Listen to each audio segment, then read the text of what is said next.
Assalamualaikum warahmatullahi wabarakatuh. Perkenalkan, nama saya Zulfa Hanum dengan NIM 050412952.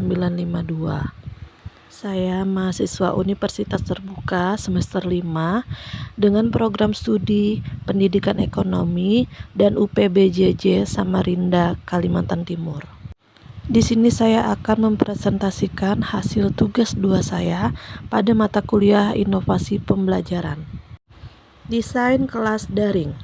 Desain kelas daring interaktif ini saya akan menggunakan Google Classroom sebagai Learning Management System atau LMS karena sudah familiar dan mudah digunakan. Selain itu, akses mudah didapat, fitur kolaborasi yang baik, dan integrasinya dengan berbagai alat Google lainnya. Struktur mode pembelajaran kelas daring ini hanya akan dilakukan dalam satu modul. Pengertian inovasi teknologi. Inovasi teknologi adalah sebuah produk atau proses baru yang karakteristik teknologinya sangat berbeda dan lebih baik dari sebelumnya. Inovasi produk teknologi yang diterapkan adalah produk baru atau proses dalam aplikasi yang telah dibawa ke pasar. Produk atau proses dianggap sebagai inovasi jika mencapai keuntungan tertentu bagi perusahaan yang bersangkutan. Materi pembelajaran. Kemajuan masyarakat abad 21 dan peranan teknologi dalam melakukan inovasi pembelajaran. Yang pertama, pendahuluan. Yang kedua, kesepakatan SDGs dalam globalisasi. Yang ketiga, era Society 5.0. Yang keempat, peranan teknologi dalam melakukan teknologi pembelajaran. Yang kelima, pembelajaran berlandaskan pada multimedia. Yang keenam, pembelajaran berbasis internet. Dan yang terakhir, pengaplikasian TIK dalam pembelajaran. Keterampilan yang dapat dikembangkan melalui Project Based Learning atau PBL meliputi sebagai berikut, yaitu yang pertama, tanggung jawab pribadi dan sosial. Yang kedua, kemampuan berkomunikasi yang bagus. Yang ketiga, berpikir kritis dan kreatif. Dan yang terakhir, pemanfaatan teknologi untuk menyelesaikan masalah. Setiap modul ini akan mencakup beberapa hal yang akan dibahas. Yang pertama, materi pembelajaran berupa video penjelasan singkat, misalnya slide presentasi interaktif, video penjelasan singkat dari YouTube atau platform edukasi, atau tautan artikel ilmiah populer atau e-book yang relevan.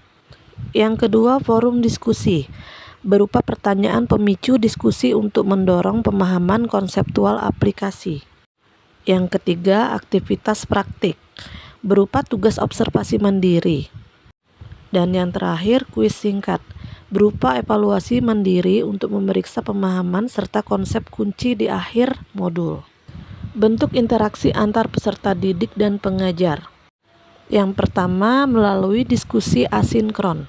Pengajar akan aktif memoderasi diskusi di Google Classroom, memberikan umpan balik yang konstruktif, dan menjawab pertanyaan yang muncul. Mahasiswa diharapkan untuk memposting pemikiran, bertanya, dan menanggapi postingan temannya. Yang kedua, sesi live, yaitu satu sesi Google Meet per modul berdurasi 60-90 menit untuk meninjau materi yang menantang, sesi tanya jawab mendalam, dan diskusi kasus nyata terkait materi pembelajaran. Sesi ini akan direkam dan diunggah untuk mahasiswa yang tidak bisa hadir. Yang ketiga, umpan balik yang aktif. Pengajar akan memberikan umpan balik tertulis pada setiap tugas yang dikumpulkan. Kemudian yang terakhir, jam weekend daring. Pengajar akan menyediakan waktu khusus bagi mahasiswa yang ingin berkonsultasi secara personal melalui Google Meet setiap minggu. Jenis asesmen yang digunakan yaitu yang pertama adalah kuis singkat atau tes formatif pada setiap akhir modul untuk mengukur pemahaman konsep dasar. Kemudian yang kedua, tugas proyek kolaboratif atau tes sumatif. Mahasiswa dalam kelompok kecil berjumlah 3-4 orang akan membuat infografis atau video pendek yang menjelaskan tentang materi pembelajaran. Proyek ini akan dinilai menggunakan per asesmen. Yang ketiga, partisipasi forum atau tes formatif. yaitu berupa penilaian berdasarkan kualitas, kedalaman, dan relevansi kontribusi mahasiswa dalam diskusi daring. Kemudian yang terakhir adalah ujian akhir. Ujian komprehensif yang mencakup seluruh materi berupa soal pilihan ganda, isian singkat, dan esai analisis kasus.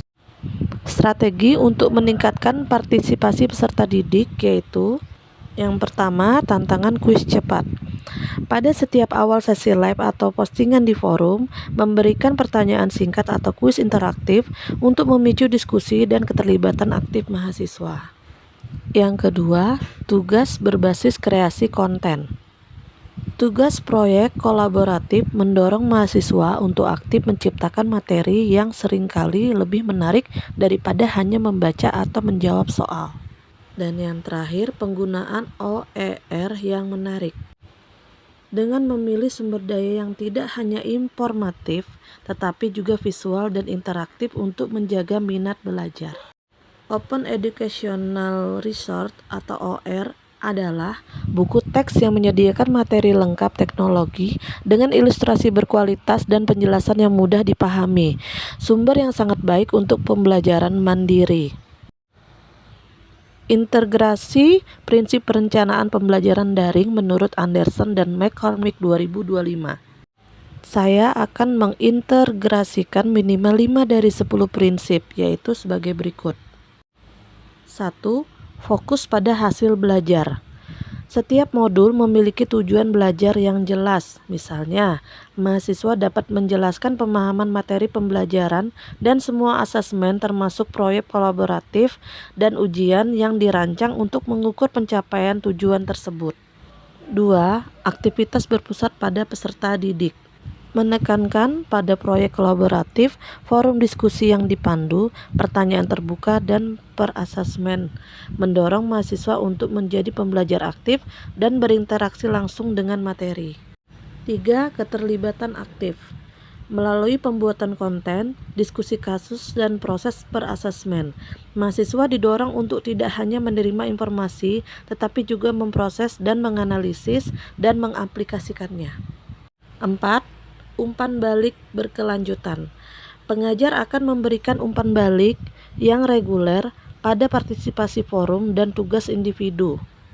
Dan yang terakhir, fleksibilitas dan aksesibilitas. Pengguna Google Classroom yang dapat diakses di berbagai perangkat, materi ajar yang disajikan dalam berbagai format berupa teks, video, dan presentasi. Dan ketersediaan OER memastikan pembelajaran dapat diakses oleh semua mahasiswa kapan saja dan di mana saja. Panduan peer assessment.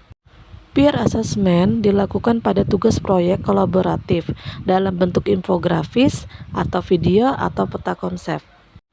Mekanisme peer assessment yaitu: 1. Pengumpulan proyek. Setiap kelompok mengunggah infografis atau tautan video proyek mereka ke Google Classroom pada batas waktu yang telah ditentukan. 2. Alokasi penilaian. Pengajar akan secara acak mendistribusikan proyek dari 2-3 kelompok lain kepada setiap kelompok untuk dinilai. 3. Pengajuan hasil penilaian. Setiap kelompok penilai mengunggah lembar penilaian mereka termasuk skor dan komentar ke Google Classroom. 4. Umpan balik dari guru atau pengajar.